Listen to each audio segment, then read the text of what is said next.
નમસ્કાર, હું જાસ્મીન દૂરદર્શન કેન્દ્ર પર આપનું સ્વાગત કરું છું। આપણો ભારત દેશ એમ તો બધા જાણે છે કે કૃષિ પ્રધાન દેશ છે। અલગ અલગ પાકોનું વાવેતર કરતું હોય છે। કઠોળ અનાજનું પણ ઘણા બધા એવા ખેડૂતો છે કે જે ફળોનું પણ વાવેતર કરતા હોય છે। અને ફળોમાં મુખ્યત્વે તો લોકો એવું જ સમજતા હોય છે કે કોઈ પણ ઝાડ છે અથવા તો ત્યાં ફળ આવે છે તો તેને ઉતારી અને માર્કેટમાં વહેંચવાનું, પણ એવા ઘણા બધા ફળો હોય છે કે જેમાંથી માત્ર વેચાણ સિવાય ઘણી બધી અલગ અલગ વસ્તુઓ બનતી હોય છે કે જે ઓછા ખર્ચે વધુ ફાયદો આપતી હોય છે। તો આજે આપણે તેવા જ બે ફળ એટલે કે જામફળ અને ચીકુની વિવિધ મૂલ્યવર્ધિત જે બનાવટો છે તેના વિશે આજે માહિતી મેળવવાના છીએ। તે કેવી રીતે બને છે અને કેવી રીતે તેમાંથી આપણા ખેડૂત ભાઈઓ છે ને નફો મળે છે। તો આપણી સાથે અત્યારે જોડાયા છે ડૉક્ટર કે.એમ. કારેથા સાહેબ, સહપ્રાધ્યાપક બાગાયત મહાવિદ્યાલય જૂનાગઢ કૃષિ યુનિવર્સિટી ખાતેથી। તો સૌપ્રથમ તો સર આપનું દૂરદર્શન કેન્દ્ર પર ખૂબ ખૂબ સ્વાગત છે। આભાર સર, જ્યારે કોઈ ફળોની આપણે વાત કરીએ ત્યારે બધાના મનમાં એવું જ હોય છે કે ફળ આવ્યું છે માર્કેટમાં તેને વેચવાનું છે, પણ એમાં ઘણી બધી અલગ અલગ બનાવટો બનતી હોય છે। પણ સૌથી પહેલો જ પ્રશ્ન પૂછીશ કે મૂલ્યવર્ધન એટલે શું અને તેની અગત્યતા વિશે આપણા ખેડૂત ભાઈઓ અને દર્શક મિત્રોને જણાવશો। નમસ્કાર ખેડૂત ભાઈઓ, આપણે જાણીએ છીએ કે વિશ્વની અંદર સૌથી વધારેમાં વધારે ફળફળાદી અને શાકભાજીનું ઉત્પાદન છે એ ચીનમાં થાય છે। ત્યાર પછીનો બીજો નંબર છે એ આપણા ભારત દેશનો આવે છે। પરંતુ આપણું જે ઉત્પાદન છે એનું 25થી 40% છે એ આપણે નાશવંત થાય છે, કારણ કે આપણી પાસે કોઈ એવી સગવડતા નથી કે ફળફળાદી અને શાકભાજી છે એને લાંબા સમય સુધી આપણે સંગ્રહ કરી શકાય। આપણને બધાને ખ્યાલ છે કે બાગાયતી પાક છે એ બધા નાશવંત છે, એટલે એને લાંબા સમય સુધી આપણે ખુલ્લા વાતાવરણની અંદર છે એનો સંગ્રહ કરી શકતા નથી। અગાઉ કીધું એ પ્રમાણે આ 25થી 40% જે આપણું કુલ ઉત્પાદન છે અને એનો જે નાશ થાય છે એને લીધે આપણા દેશની અંદર દર વર્ષે 1 લાખ કરોડ રૂપિયા છે એ ફક્ત બાગાયતી પાકોની અંદર જે નાશ થાય છે એને લીધે છે આપણે આ જે ખોટ ભોગવવી પડતી હોય છે। પરંતુ જો આપણી પાસે ઉતાર્યા પછી એને જુદી જુદી પ્રક્રિયાઓ કરવામાં આવે અને એની જે સેલ્ફ લાઈફ છે એને જો વધારવામાં આવે અને ફક્ત આપણે 1 કે 2% જે આપણો આ પોસ્ટ હાર્વેસ્ટ લોસ કહેવાય છે, એટલે કે ઉતાર્યા પછી જે નાશ પામે છે એની અંદર જો આપણે 1 થી 2%નો ઘટાડો કરીએ તો પણ દર વર્ષે આપણે લગભગ 10 થી 15,000 કરોડ રૂપિયા છે એ આપણે એમાં બચત કરી શકીએ છીએ। તો ખાસ કરીને આપણા ફળફળાદી અને જે શાકભાજી છે એને ઉતાર્યા પછી લાંબા સમય સુધી બગડે નહીં એ માટે આપણે જુદી જુદી એને પોસ્ટ હાર્વેસ્ટ ટ્રીટમેન્ટ કહેવામાં આવે છે, એ જો આપણે ટ્રીટમેન્ટ આપીએ તો એને આપણે મહિનો 2 મહિના કે 6 મહિના સુધી આપણે એને ફ્રેશ રાખી શકીએ છીએ। તો સૌપ્રથમ તો આપણે ફળફળાદી અને શાકભાજીને ઉતાર્યા પછી એની અંદર જે કાંઈ ફિલ્ડ હીટ હોય છે એટલે કે જે ગરમી હોય છે એને આપણે ઓછી કરવા માટે આપણે પ્રી કુલિંગની ટ્રીટમેન્ટ આપવી જોઈએ। પ્રી કુલિંગની ટ્રીટમેન્ટ આપ્યા પછી આપણી પાસે જે ફળફળાદી અને જે શાકભાજી છે એને આપણે સોર્ટિંગ અને ગ્રેડિંગ કરવું જોઈએ, જેમાંથી આપણે કલર છે, સાઇઝ છે, આકાર છે એ પ્રમાણે આપણે અલગ અલગ પ્રકારના ફળફળાદી અને શાકભાજી છે એનું આપણે સોર્ટિંગ અને ગ્રેડિંગ કરવું જોઈએ। હવે આ સોર્ટિંગ અને ગ્રેડિંગ કરેલા ફળફળાદી અને શાકભાજી છે એને ફરીથી આપણે વોશિંગ કરી અને ખાસ કરીને પેકેજિંગ માટે જે આપણા ફળફળાદી અને શાકભાજી છે એને નિકાસ કરવા માટે જે આંતરરાષ્ટ્રીય ધારાધોરણ પ્રમાણે જે પેકેજિંગ મટીરિયલ છે એનો પણ આપણે ઉપયોગ કરવો જોઈએ કે જેને લીધે આકર્ષક બનવાને કારણે એની કિંમત છે પણ વધે છે। અને ખાસ કરીને અગાઉ કીધું પ્રમાણે જો આપણે ફળફળાદી અને શાકભાજી છે એની જો સેલ્ફ લાઈફ વધારવી હોય તો આપણે કોલ્ડ સ્ટોરેજ છે એમાં સંગ્રહ કરવો જોઈએ।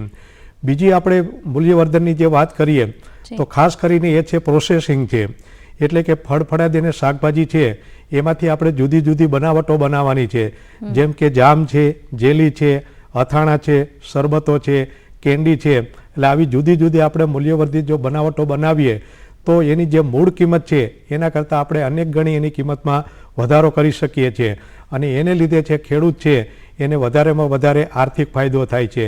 તો ટૂંકની અંદર કહીએ તો બાગાયતી પાકો છે એમાં પ્રોસેસિંગ દ્વારા જે જુદી જુદી બનાવટો બનાવવામાં આવે છે અને એની મૂળ કિંમતની અંદર જે વધારો કરવામાં આવે છે એને આપણે મૂલ્યવર્ધન કહીએ છીએ। તો આ વાત હતી મૂલ્યવર્ધનની। હવે સર, જ્યારે બાગાયતી પાકોમાં પ્રોસેસિંગ દ્વારા જે મૂલ્યવર્ધિત બનાવટો હોય છે એ બનાવવી હોય તો એ મૂલ્યમાં કેવી રીતે વધારો કરી શકાય તેનું એક ઉદાહરણ કોઈ આપો। ખેડૂત ભાઈઓ, આપણને ખ્યાલ છે કે આપણા ખેતરની અંદર કોઈ પણ ખેત પેદાશ હોય તો એનું આપણે મૂલ્યવર્ધન કરી શકીએ છીએ. અને મૂલ્યવર્ધનની તાકાત કેટલી છે એક હું તમને લીંબુના ઉદાહરણથી આપીશ. આપણને ખબર છે કે ચોમાસાની અંદર છે તમારા લીંબુના છે એ રેકડીની અંદર એટલે કે લોકલ માર્કેટની અંદર છે 5 રૂપિયા કે 10 રૂપિયાના કિલો લેખે વેચાતા હોય છે. હવે 5 કે 10 રૂપિયાના લીંબુ છે એ માર્કેટની અંદર વેચાતા હોય અને તમે જો જથ્થાબંધ વેચાણ કરવા ગયા હો તો તમને શું મળે છે એ બધાને ખ્યાલ છે. પણ આપણી પાસે બીજો કોઈ રસ્તો નથી, કારણ કે જો આ લીંબુને આપણે ઉતારીએ નહીં તો બગીચાની અંદર છે પડ્યા છે એ સડી જતા હોય છે. એટલે છેલ્લે આપણે જે કાંઈ ભાવ આવે એ આપણે એનું વેચાણ કરવા માટે જતા હોઈએ છીએ. પરંતુ ખેડૂત ભાઈઓ, આપણે ક્યારેય એવું વિચાર્યું નહીં કે આ લીંબુ છે એનું જો આપણે મૂલ્યવર્ધન કરીએ તો એમાંથી 1 કિલોમાંથી આપણને 400 થી 500 રૂપિયા જેટલા મળી શકે છે. તો કેવી રીતે મળે એનું હું તમને એક ઉદાહરણ આપું. દાખલા તરીકે 1 કિલો લીંબુ આપણી પાસે છે અને એમાંથી આપણે રસ કાઢીએ અને આ જે રસ છે એને બીજી કોઈ આપણે બનાવટ નથી બનાવવાની, પણ કાયમી માટે જેનો આપણે ઉપયોગ કરીએ છીએ એ છે આપણું લીંબુ શરબત છે. તો આ લીંબુ શરબત બનાવવા માટે આ લીંબુના રસને તમે ખાંડની ચાસણી સાથે મિક્સ કરશો તો બજારની અંદર જે આપણે લીંબુના રસનો જે શરબત મળે છે એ બોટલ છે 2 ભરાશે. તો આ 2 બોટલની અંદર છે તમને ખબર છે કે લીંબુ શરબત બજારમાં લેવા જઈએ તો એક બોટલની કિંમત છે એના લગભગ 100 રૂપિયાથી શરૂઆત થાય છે.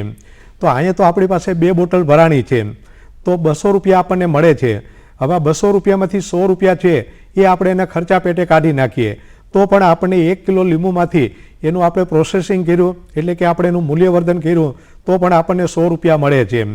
હવે ખેડૂત ભાઈઓ, બીજું આપણને એ પણ ખ્યાલ છે કે લીંબુમાંથી રસ કાઢી લીધા પછી એના જે છિલકા વધે છે, છાલ વધે છે, એને આપણે ફેંકી દેતા હોઈએ છીએ. પરંતુ અહીં આપણે ફેંકવાનું નથી. આ જે છિલકા છે એને ઘરે આપણે હળદર અને જે મીઠું હોય છે એની અંદર તમારે મિક્સ કરીને એને અઠવાડિયું 10 દિવસ કે 15 દિવસ સુધી રાખવાના છે. એટલે આ છાલ છે એકદમ તમારી મુલાયમ થઈ જશે. અને હવે પછી આ મુલાયમ થયેલી જે છાલ છે એને તમારે અથાણું બનાવવું હોય, એની ચટણી બનાવવી હોય કે એની સુકવણી કરીને તમારે પાવડર કરવો હોય તો આવી ઘણી બધી છે જે વસ્તુ આપણે ફેંકી દેવાના છીએ એમાંથી બનાવી શકીએ છીએ. અને આ બધી વસ્તુ છે એ બજારની અંદર વેચાય છે તો કમસે કમ આપણને 50 રૂપિયા તો એમાંથી મળવાના જ છે. તો ટૂંકની અંદર મારે કહેવાનો અર્થ એ છે કે જે વસ્તુ આપણે ફેંકી દેવાના હતા એ આપણને 50 રૂપિયા આપે છે. લીંબુમાંથી આપણને જે રસ હતો એમાંથી આપણને 100 રૂપિયા મળ્યા, આમાંથી 50 રૂપિયા મળ્યા. અને હવે ખેડૂત ભાઈઓ, જે 350 રૂપિયા છે એ ક્યાંથી મળે? તો આપણને બધાને ખ્યાલ છે કે લીંબુની અંદર છે ત્રીજો જે ભાગ છે એ છે લીંબુના બી છે. હવે લીંબુના બી છે એનો ઉપયોગ આપણે રોપા બનાવવા માટે કરવાનો છે. શા માટે? કારણ કે આપણને ખ્યાલ છે કે દિવસે દિવસે લીંબુની ખેતી વધતી જાય છે. એટલે દર વર્ષે આપણા રાજ્યની અંદર અને આપણા દેશની અંદર લાખો અને કરોડો છે એ લીંબુના રોપાની આપણે જરૂર પડે છે. તો આમાંથી 1 કિલો તમારી પાસે લીંબુ હોય તો ઓછામાં ઓછા એમાંથી 35 થી 40 જેટલા બી નીકળે છે. હવે 35 થી 40 જેટલા બી છે એનું આપણે વાવેતર કરીએ અને વાવેતર કર્યા પછી 5-7 મહિના પછી એનો રોપો તૈયાર થશે. અને આ રોપો છે એનું જ્યારે આપણે વેચાણ કરશું તો ઓછામાં ઓછા તમને એક રોપાના જો 10 રૂપિયા મળશે તો 30 કે 35 જેટલા રોપા તમારી પાસે હોય તો એમાંથી 300, 350 કે 400 રૂપિયા છે તમે કમાઈ શકો છો. તો આ રીતે ખેડૂત ભાઈઓ, મૂલ્યવર્ધનની આ તાકાત છે કે 1 કિલો લીંબુ છે એને બજારની અંદર જો વેચવા જશો તો 2 કે 5 રૂપિયા તમને ચોમાસામાં મળશે. પરંતુ એમાંથી જો જુદી જુદી મૂલ્યવર્ધિત બનાવટો તમે બનાવશો તો કદાચ એમાંથી 400-500 રૂપિયા બનાવી શકશો. તો આ તો ફક્ત મેં તમને લીંબુની વાત કરી, પણ આપણા ખેતરની અંદર કોઈ એવી ખેત પેદાશ નથી કે જેનું આપણે મૂલ્યવર્ધન ન કરી શકીએ. તો જ્યાં સુધી આપણે મૂલ્યવર્ધન નહીં કરીએ ત્યાં સુધી ખેડૂત ભાઈઓ આપણી આવક છે એ ક્યારેય ડબલ થવાની નથી. તો આ વાત હતી આપણે લીંબુની કરી સર. તેવી જ રીતે જામફળની વાત કરીએ તો જામફળમાંથી કઈ કઈ મૂલ્યવર્ધિત બનાવટો છે એ આપણે બનાવી શકીએ? ખેડૂત ભાઈઓ, અગાઉ આપણે જે વાત કરી એ મૂલ્યવર્ધનની વાત કરી.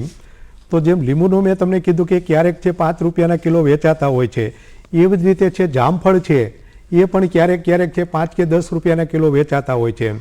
હવે આ જામફળ જો 5 કે 10 રૂપિયાના કિલો વેચાતા હોય તો ક્યારેય ખેડૂતોને છે જામફળના બગીચામાંથી આર્થિક ઉપાર્જન મળે નહીં. પરંતુ જેમ લીંબુમાંથી જુદી જુદી આપણે બનાવટો બનાવી એવી જ બનાવટો છે જામફળમાંથી જો આપણે બનાવીએ તો આ જ ફરીથી જામફળ છે એ આપણે 200-300 રૂપિયામાં છે એનું વેચાણ કરી શકીએ છીએ. એટલે કે એની જે પ્રોડક્ટ છે એનું આપણે વેચાણ કરી શકીએ છીએ. તો જામફળમાંથી પણ ઘણી બધી એવી પ્રોડક્ટ છે કે જે આપણે સરળતાથી ઘરે આપણે બનાવી શકીએ છીએ. તો દાખલા તરીકે આપણે જામફળ છે એમાંથી જામ બને છે, જેલી બને છે, નેક્ટર બને છે, ત્યારબાદ એમાંથી ચીઝ બને છે, પછી એનો પાવડર છે. આવી ઘણી બધી વસ્તુ છે એ આપણે છે પ્રોસેસિંગ દ્વારા છે એ આપણે જામફળમાંથી બનાવી શકીએ છીએ. તમે જેમ કહ્યું કે જામફળમાંથી ઘણી બધી વસ્તુ બનાવી શકીએ, તો જામફળની જેલી છે એ તમે કહ્યું એ કેવી રીતે બને? હવે આપણે જેલી બનાવવા માટે સરસ મજાના છે, બહુ અધકચરા નહીં અને બહુ પાકા નહીં એવા જામફળ આપણે પસંદ કરવાના છે. ત્યારબાદ આ જે જામફળ છે એને ચોખ્ખા પાણીથી આપણે ધોઈ નાખીએ અને ત્યારબાદ ચપ્પુની મદદથી છે એના નાના નાના આપણે ટુકડા કરીએ. હવે આ જે ટુકડા છે એને કુકરની અંદર આપણે બાફવો હોય તો ત્યાં પણ બાફી શકીએ છીએ, અથવા તપેલીની અંદર છે પાણી મૂકી અને એમાં તમારે બાફવો હોય તો એમાં પણ તમે બાફી શકો છો. આ ટુકડા તમારા બફાઈ જાય પછી એને આપણે ગયણાની મદદથી છે આપણે ગાળી લેવાનું છે. હવે નીચે જે પ્રવાહી આવ્યું એ પ્રવાહીને છે આપણે પેક્ટિંગ એક્સ્ટ્રેક્ટ કહીએ છીએ, અને આ પેક્ટિંગ એક્સ્ટ્રેક્ટ છે એ આપણે છે જામફળની જેલી બનાવવા માટે ઉપયોગ કરવામાં આવે છે. હવે આ પેક્ટિંગ એક્સ્ટ્રેક્ટ છે એની અંદર જે પેક્ટિન છે એ કેટલું છે જાણવા માટે આપણે બે ટેસ્ટ કરવા પડે છે. એક ટેસ્ટ એને આપણે જેલ મીટર ટેસ્ટ કહીએ છીએ. એ જેલ મીટર કરીને એક ઇન્સ્ટ્રુમેન્ટ આવે છે કે જેની મદદથી આપણો પેક્ટિંગ એક્સ્ટ્રેક્ટ છે એની અંદર જેલ કેટલું છે એ આપણે માપી શકીએ છીએ. અને બીજો છે આપણે ટેસ્ટ જે કરવાનો છે એ સ્પિરિટ અથવા તો આલ્કોહોલની મદદથી કરી શકીએ છીએ. તો હવે આપણી પાસે જે પેક્ટિંગ એક્સ્ટ્રેક્ટ છે એની અંદર પેક્ટિનનું પ્રમાણ કેટલું છે એ પ્રમાણે એની અંદર આપણે સુગર એડ એટલે કે ખાંડ એડ કરવાની છે. તો તપેલીની અંદર છે આ પેક્ટિંગ એક્સ્ટ્રેક્ટ અને આ જે ખાંડ છે એ બંનેને તમે મિક્સ કરો. મિક્સ કર્યા પછી એને તમારે ગરમ કરવાની છે. હવે આપણી જેલી તૈયાર થઈ છે કે નહીં એ આપણને કઈ રીતે ખ્યાલ આવે? તો એના માટે છે 2-4 વસ્તુ છે તમારે યાદ રાખવાની છે. એમાંનો જે પહેલો ટેસ્ટ છે એને કહેવામાં આવે છે સ્પૂન ટેસ્ટ છે. તો સ્પૂન ટેસ્ટની અંદર આપણે શું કરવાનું હોય છે કે જ્યારે આપણું મટીરિયલ ગરમ થતું હોય છે ત્યારે ચમચાની અંદર સહેજ મટીરિયલ આપણે લેવાનું છે અને મટીરિયલને આવી રીતે ત્રાસો રાખવાનું છે. જો ઝડપથી પડી જાય તો સમજી લેવાનું કે મારી જેલી છે હજી કાચી છે, પરંતુ ચમચાને આવી રીતે રાખી અને તમારું મટીરિયલ છે એ ધીમે ધીમે જો પડતું હોય તો સમજી લેવાનું કે મારી જેલી છે તૈયાર થઈ ગઈ છે. હજી આપણને ખબર પડતી નથી તો એના માટેનો સૌથી સરળ જે આપણો ટેસ્ટ છે એને કહેવામાં આવે છે બબલ ટેસ્ટ કહેવામાં આવે છે. આ બબલ ટેસ્ટની અંદર છે કે જ્યારે તમારું મટીરિયલ છે ગરમ થતું હોય છે ત્યારે એને તમે છે પરપોટા જોવા મળે અને પરપોટા ફૂટવાને કારણે તમારા હાથ ઉપર છે દાજે તો સમજી લેવાનું કે આપણી જેલી છે એ તૈયાર થઈ ગઈ છે. તો આ તૈયાર થયેલી જેલી છે એને છેલ્લે એની અંદર આપણે સાઇટ્રિક એસિડ એટલે કે લીંબુના ફૂલ છે, અને સાઇટ્રિક એસિડ એટલે કે લીંબુના ફૂલ ઘરે ન હોય તો એની જગ્યાએ આપણે લીંબુનો રસ છે એ આપણે પ્રિઝર્વેટિવ તરીકે એની અંદર નાખી શકીએ છીએ. તો આ રીતે હવે તમારી જેલી છે તૈયાર થઈ ગઈ છે, અને એ જેલીને ધીમે ધીમે છે આપણે જે કાંઈ આપણી પાસે બોલ્ડ હોય અથવા તો તપેલી કે જે કાંઈ છે છીબું છે એની ઉપર એને ઢાળી દેવાની છે. 1-2 કલાક પછી જ્યારે ઠંડી પડશે ત્યારે એની અંદર છે તમારે ચપ્પુની મદદથી જેવા તેના ચોરસ કે લંબગોળ જેવા ટુકડા કરવા હોય એવા તમે કરી શકો છો. તો આ રીતે છે આપણે જેલી બનાવી શકીએ છીએ. અને હજુ તમને એમ લાગે કે જેલીનો કલર છે એ આપણે કોઈ સારો જોઈએ છીએ તો છેલ્લે એની અંદર છે આપણે એડિબલ ફૂડ જે કલર આવે છે એ ફૂડ કલર પણ તમે એની સાથે એડ કરી શકો છો. અને આ જેલી છે આપણને ખ્યાલ છે કે બજારની અંદર આપણે આઈસ્ક્રીમ છે, ગોલા છે, શ્રીખંડ છે એ બધાની અંદર કલરવાળા જે નાના નાના ટુકડાઓ છે એ એક પ્રકારની જેલી જ છે. પરંતુ એ જે જેલી છે એ આપણે પેક્ટિનની અંદરથી બનાવવામાં આવે છે. પરંતુ આપણે ઘર માટે જ્યારે જેલી બનાવવાની હોય તો આ રીતે આપણા જે જામફળ છે એ જામફળમાંથી આપણે નેચરલી જેલી છે એ બનાવી શકીએ છીએ. તો જેલીની આખી રીત ખૂબ સરસ રીતે તમે સમજાવી. હવે તેવી જ રીતે જામફળનું નેક્ટર છે એ કેવી રીતે બનાવી શકાય? ખેડૂત ભાઈઓ, નેક્ટર એટલે બીજું કાંઈ એક પ્રકારનું શરબત છે. તો હવે તમારે શરબત બનાવવા માટે આપણી પાસે જે જામફળ છે ખાસ કરીને આપણે પાકેલા જામફળ લેવાના છે. ત્યારબાદ આપણે એને ધોઈ નાખશું. ધોઈ નાખ્યા પછી એના નાના નાના આપણે ટુકડા કરશું, અને ટુકડા કર્યા પછી મિક્સચરની અંદર છે એનો આપણે પલ્પ તૈયાર કરશું. હવે આ જે પલ્પ છે એને આપણે ખાંડની ચાસણી સાથે મિક્સ કરવાનું છે. તો પહેલાં વહેલા છે આપણે ખાંડની ચાસણી બનાવવી પડશે. હવે ખાંડની ચાસણી બનાવવા માટે આપણી પાસે 1 લીટર પાણી હોય તો એની અંદર છે તમારે 2 થી 2.5 કિલો છે એ તમારે એની અંદર ખાંડ નાખવાની છે અને તમારે ચાસણીને તૈયાર કરવાની છે.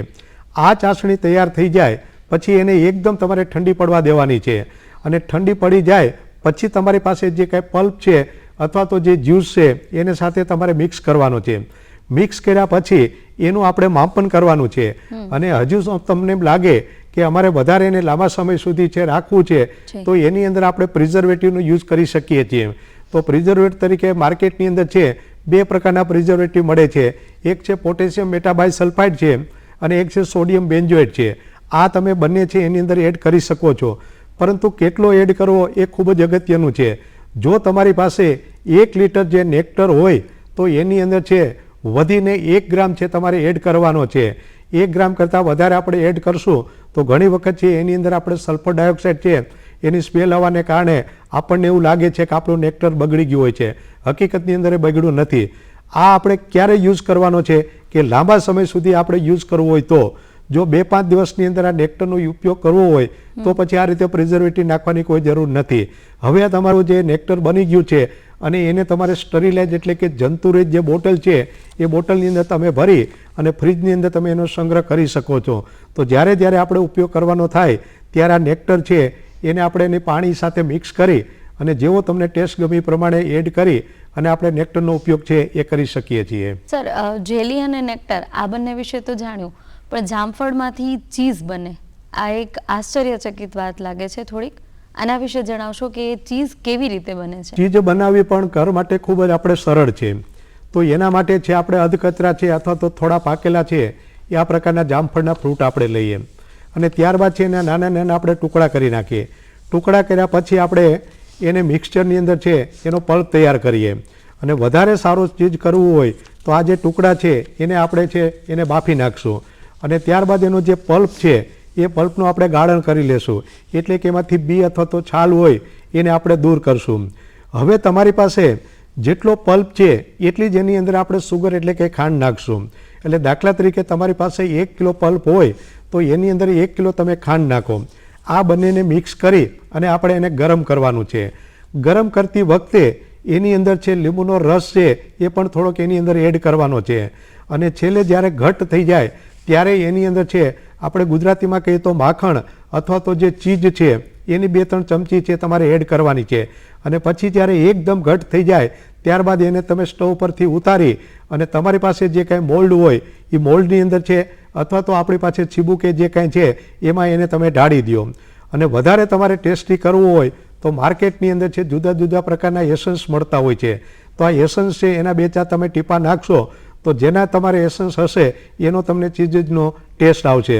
તો આ રીતે છે જ્યારે ઠંડુ પડે ત્યારે ચપ્પુની મદદથી છે એના ચોરસા કે એવું તમે કરી શકો છો. તો માર્કેટની અંદર જે જુદા જુદા પ્રકારના જે ચીજ મળે છે એમ જામફળ છે એ જામફળમાંથી પણ આપણે ઘર માટે આપણા બાળકો માટે છે આવું ચીજ બનાવી શકીએ છીએ. તો જે રીતે ખાસ કરી અને જે ફળ એમાં મહત્વના જે ફળો હોય છે એમાં જામફળ અને ચીકુ આ બેમાંથી કેવી રીતે મૂલ્યવર્ધિત કરી સારું ઉત્પાદન અથવા તો સારી એવી વસ્તુઓ બનાવી શકાય, જેમાં જેલી છે, નેક્ટર છે અથવા તો ચીઝ પણ એમાંથી બની શકે છે. આ અંગે માહિતી આપવા અત્યારે આપણી સાથે જોડાયા છે ડૉક્ટર KM કારેથા, સહપ્રાધ્યાપક, બાગાયત મહાવિદ્યાલય જુનાગઢ, કૃષિ યુનિવર્સિટી ખાતેથી. સર, તમે જે રીતે સૌપ્રથમ લીંબુનું ત્યારબાદ આપણે જામફળની વિગતવારે માહિતી મેળવી છે તેવી જ રીતે હવે ચીકુની વાત કરીએ તો ચીકુમાંથી કઈ કઈ બનાવટો છે જે બનાવી શકીએ? ખેડૂત ભાઈઓ, આપણને ખ્યાલ છે કે અગાઉ આપણે લીંબુની પણ વાત કરી અને જામફળની પણ વાત કરી કે સિઝનની અંદર છે લીંબુ ક્યારેક 5 રૂપિયાના કિલો વેચાતા હોય છે. એવી જ રીતે જે જામફળ છે એ પણ 5 રૂપિયા કે 10 રૂપિયાના વેચાતા હોય છે. પરંતુ પરિસ્થિતિ ચીકુ માટે પણ એવી જ હોય છે કે ચીકુની સિઝન જ્યારે ઉનાળાની અંદર આવે છે ત્યારે આ જ ચીકુ છે એ હોલસેલની અંદર છે એ 5 રૂપિયા કે 10 રૂપિયાના કિલો વેચાતા હોય છે. તો હવે 5 રૂપિયા કે 10 રૂપિયાના કિલો છે આ તમારા ચીકુ વેચાતા હોય તો ક્યારે ખેડૂતોને છે નફા સ્વરૂપે 1 પણ રૂપિયો ન મળે. કારણ કે દિવસે ને દિવસે મજૂરી એટલી બધી વધતી જાય છે કે ખેડૂતને વેચાણ કરવા માટે ટ્રાન્સપોર્ટેશનના છે, દલાલીના છે, મજૂરીના છે, આ બધા જો ખર્ચાનો આપણે ગણતરી કરીએ અને છેલ્લે એને 5 રૂપિયા મળે તો સમજી લેવાનું કે એને ખોટ જ થાય છે. પરંતુ અગાઉ આપણે જે લીંબુની વાત કરી, અગાઉ જે આપણે જામફળની વાત કરી, એમાંથી પણ ઘણી બધી છે આપણે મૂલ્યવર્ધિત બનાવટો જે બનાવીએ છીએ એવી જ મૂલ્યવર્ધિત બનાવટો છે આપણે ચીકુમાંથી બનાવી શકીએ છીએ. તો ચીકુમાંથી પણ જામ બને છે, એની જેલી બને છે, એમાંથી પણ નેક્ટર બને છે અને ખાસ કરીને આપણે જે ચીકુ છે એની ચિપ્સ કરી અને એની જો સુકવણી કરી અને એનો પાવડર છે એનો જો આપણે સંગ્રહ કરીએ અને ઓફ સિઝન એટલે કે ફરીથી ચીકુ જ્યારે 100 રૂપિયા કે 200 રૂપિયાના થાય ત્યારે આ પાવડરનો આપણે ઉપયોગ કરીએ તો આપણે અનેક ગણી છે આવક આપણે મેળવી શકીએ છીએ. સર, ચીકુની જેમ તમે કહ્યું કે શરબત બને છે, એમાંથી જામ બને છે, જેલી બને છે, તો તેવી જ રીતે ચીકુમાંથી આપણે પહેલાં વાત કરીએ તો જામ કેવી રીતે બનાવી શકાય? ચીકુમાંથી જામ બનાવવું હોય તો ખૂબ જ સરળ પદ્ધતિ છે. આવા આપણે અધકચરા ચીકુ લેવાના છે, એટલે કે બહુ પાકા નહીં અને બહુ કાચા નહીં એવા આપણે ચીકુ લઈએ. આ ચીકુની ઉપરની છાલ છે કાઢી નાખીએ, એના ટુકડા કરીએ, એમાંથી બી કાઢી નાખીએ. હવે જે આ ટુકડાઓ છે એને આપણે મિક્સચરની અંદર છે એનો આપણે પલ્પ તૈયાર કરવાનો છે. આ પલ્પ તૈયાર થઈ જાય પછી એનું આપણે વજન કરી લેવાનું છે. વજન જેટલું આવે એટલી જ આપણે એની અંદર છે સુગર એટલે કે ખાંડ એડ કરવાની છે. તો દાખલા તરીકે તમારી પાસે 1 કિલો પલ્પ છે તો એની સામે તમારે 1 કિલો છે એ ખાંડ લેવાની છે. આ બંનેને તમારે તપેલીની અંદર છે મિક્સ કરી અને તમારે એને ગરમ કરવાનું છે. તો અગાઉ આપણે કીધું એ પ્રમાણે કે જેલી તૈયાર થઈ છે કે નહીં એ કઈ રીતે જાણી શકાય, એમ તમારો જામ છે એ તૈયાર થયો છે કે નહીં એ જાણવા માટેની પણ 2-3 પદ્ધતિ છે. તો સૌથી પહેલી વાલી પદ્ધતિ છે એને અમારી ભાષાની અંદર આપણે કહીએ તો TSS એટલે કે ટોટલ સોલ્યુબલ સોલિડ. તો તમારું જ્યારે મટીરિયલ છે ગરમ થતું હોય અને તમને એમ લાગે કે ભાઈ મારો જામ તૈયાર થઈ ગયો છે તો સેજ મટીરિયલ લઈ અને હેન્ડ રેફ્રેક્ટોમીટર કરીને એક ઇન્સ્ટ્રુમેન્ટ આવે છે અને એની મદદથી તમે TSS માપજો. જો આ TSS છે એ લગભગ 68%ની આજુબાજુ આવે તો સમજી લેવાનું કે મારો જામ છે એ તૈયાર થઈ ગયો છે. પછી બીજી પદ્ધતિ છે કે તમારા જામની અંદર છે ખાંડ કેટલી છે એનું માપન કરીને પણ આપણે નિર્ણય લઈ શકીએ છીએ કે ભાઈ આપણો જામ તૈયાર થયો છે કે નહીં. તો એના માટે બ્રિક હાઇડ્રોમીટર કરીને એક ઇન્સ્ટ્રુમેન્ટ આવે છે અને એની મદદથી તમારો જે જામ છે એ જામની અંદર છે ખાંડનું પ્રમાણ કેટલું છે એ જાણી, એટલે કે ખાંડનું પ્રમાણ જો 60 થી 70% જેટલું હોય તો સમજી લેવાનું કે મારો જામ થઈ ગયો છે તૈયાર. હવે આપણી પાસે આવા કોઈ ઇન્સ્ટ્રુમેન્ટ ન હોય તો આપણી પાસે સ્પૂન એટલે કે ચમચો તો હોય જ છે. તો અગાઉ મેં જેલીની અંદર તમને કીધું એ પ્રમાણે આપણો જામ જ્યારે તૈયાર થતો હોય ત્યારે એમાંથી સેજ મટીરિયલ લઈ અને ચમચાને આ રીતે આપણે ત્રાસો રાખવાનો છે. અને જો ઝડપથી પડી જાય તો સમજી લેવાનું કે હજી જામ મારો છે કાચો છે, પરંતુ આવી રીતે ફ્લેક અથવા સીટ સ્વરૂપે પડે તો સમજી લેવાનું કે મારો જામ છે એ તૈયાર થઈ ગયો છે. અને હજી આપણને જો ખબર ન પડતી હોય તો આપણે છે બબલ્સ ટેસ્ટ જે અગાઉ કીધું પ્રમાણે કે એની અંદર પરપોટા ફૂટવા માંડે તો સમજી લેવાનું કે મારો જામ છે એ તૈયાર થઈ ગયો છે. તો આ રીતે છે તમારો જામ છે એકદમ ઘટ થઈ જાય અને પાણી છે બધું બળી જાય અને પરપોટા ફૂટવા માંડે એટલે આપણે કહી શકીએ કે આપણો જામ છે એ તૈયાર થઈ ગયો છે. હવે આ જામ જે તમારો તૈયાર થઈ ગયો છે એની અંદર આપણે સાઇટ્રિક એસિડ એટલે કે લીંબુના ફૂલ અથવા તો લીંબુનો રસ છે એ પણ એની અંદર એડ કરવાનો છે.